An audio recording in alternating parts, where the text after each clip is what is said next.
L'amour au boulot, est-ce qu'on a le droit ou est-ce qu'on n'a pas le droit?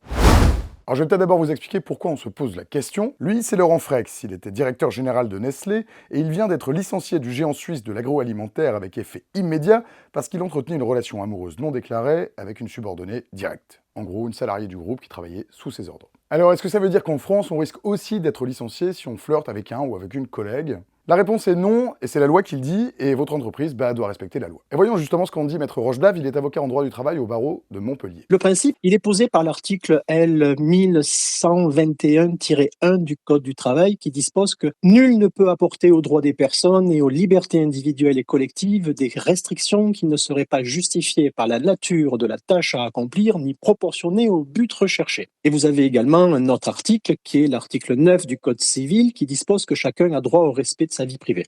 Donc, en principe, les salariés sont libres d'aimer qui ils veulent et leur employeur ne peut pas leur reprocher d'avoir une relation amoureuse avec qui que ce soit. Alors tout ça, bien sûr, c'est pour le principe, et comme pour tous les principes, il y a des exceptions. Si la liaison amoureuse crée un trouble caractérisé au sein de l'entreprise, là, ça peut être un motif de licenciement. Il faut vraiment que l'employeur démontre le trouble, caractérise le trouble, des plaintes de clients, des plaintes de salariés, des plaintes de fournisseurs, perte de chiffre d'affaires, pour démontrer le trouble caractérisé. Il n'y a que à travers la démonstration, la preuve de ce trouble caractérisé que l'employeur pourrait utiliser, prendre le motif donc de cette relation amoureuse comme motif de licenciement. Mais alors, est-ce que ça s'applique aussi au cas où il existe un lien de subordination? En gros, est-ce qu'on peut sortir avec sa chef ou est-ce qu'on peut entretenir une liaison avec son assistant, par exemple? Il n'y a aucune interdiction, on est dans la liberté amoureuse totale. Rien n'interdit dans le code du travail que N+1 tombe amoureux de N+2 ou qu'il y ait une relation dans un sens ou dans un autre ou collatéralement.